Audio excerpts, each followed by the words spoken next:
मित्रों, जैसा कि इस चैनल के नाम से ही साफ है कि कला विरासत अपने भीतर कला से जुड़ी तमाम अद्भुत जानकारियां समेटे हुए होगा।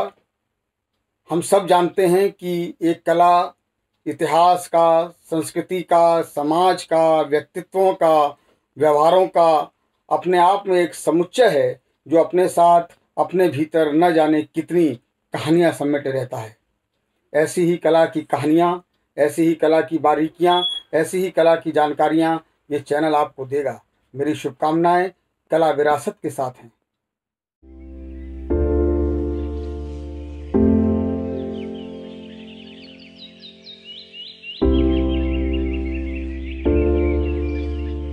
नमस्कार मित्रों, कला विरासत में एक बार फिर आपका स्वागत है। कला की इस कड़ी को आइए आगे बढ़ाते हैं। मिथिला या मधुबनी पेंटिंग आज किसी पहचान की मोहताज नहीं है, लेकिन बातों का सिलसिला आगे बढ़ाने के लिए परिचय जरूरी है। वैसे भी किसी कला को समझे जाने बिना उसे सीखा नहीं जा सकता।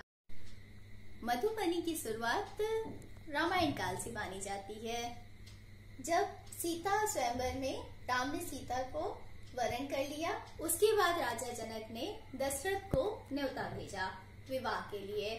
तब राजा जनक ने बारातियों के स्वागत के लिए मिथिला नगरी को सजाने का कार्यभार अपने कलाकारों को सौंपा। उसी दौरान माना जाता है कि घर के बाहर दीवारों पे सुंदर सुंदर चित्र बनाकर पूरी मधुबनी मिथिला को सजा दिया गया। इस मंगलाचार के साथ ही मधुबनी और आसपास के क्षेत्रों में, नेपाल के कुछ हिस्सों में मधुबनी कला की शुरुआत हुई। शुरुआती दिनों में महिलाएं प्राकृतिक रंगों से घर की दीवारों पर शुभ अवसरों पर मधुबनी चित्रकला बनाती थीं। वक्त बदला, समय के साथ कलाकारों ने इसे और भी नए और विकसित रूप में अपनाया।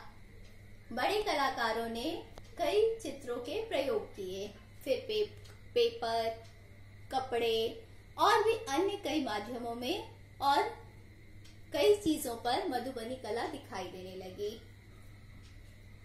इस कला की यही खासियत भी है कि वक्त के साथ इसने नए नए रूप में अपने को ढाला और कलाकारों ने नया नया रूप दिया। यही वजह है कि यह आज की पीढ़ी में भी उतनी ही पॉपुलर है जितनी पुरानी पीढ़ी में थी। और सबसे बड़ी बात कि यह कला खास तौर से घर की महिलाएं बनाती हैं, जिसे शुभ अवसरों पर और शुभ रंगों में शुभ का प्रतीक माना जाता है। जैसे शुभ विवाह, जनेऊ आदि संस्कारों के समय, दिवाली, तीज त्योहार पे घर की दीवारों, वहां के अल्पना के रूप में इस तरह भी मधुबनी कला का प्रयोग किया जाता है। जीवन के बहुत ही महत्वपूर्ण हिस्से विवाह की शुरुआत में कोहबर घर में आज भी मधुबनी चित्रकला जरूर बनाई जाती है और उसमें ऐसे प्रतीकों का प्रयोग किया जाता है जो जीवन को आगे बढ़ाते हैं। जैसे कछुआ, ये विष्णु का प्रतीक है। सूर्य चांद बनाए जाते हैं, मछली बनाई जाती है ताकि फर्टिलिटी का संकेत देती हैं, यानी वैवाहिक जोड़े पे ईश्वर की कृपा बनी रहे। आप अक्सर देखेंगे कि मधुबनी कला किसी न किसी पौराणिक कथा से जुड़ी हुई है और इसमें कोई न कोई शुभ संकेत, शुभ विषय, हमारे ध्यान, आध्यात्म, ज्ञान, विज्ञान सबका मिश्रण मिलता है और इसके रंग सदैव जीवन के जीवंत रंग होते हैं। और शायद यही वजह है कि बैचलर इन फाइन आर्ट्स होने के बावजूद मैंने कमर्शियल आर्ट की जगह मधुबनी को चुना और यहीं से कला विरासत की नींव पड़ी।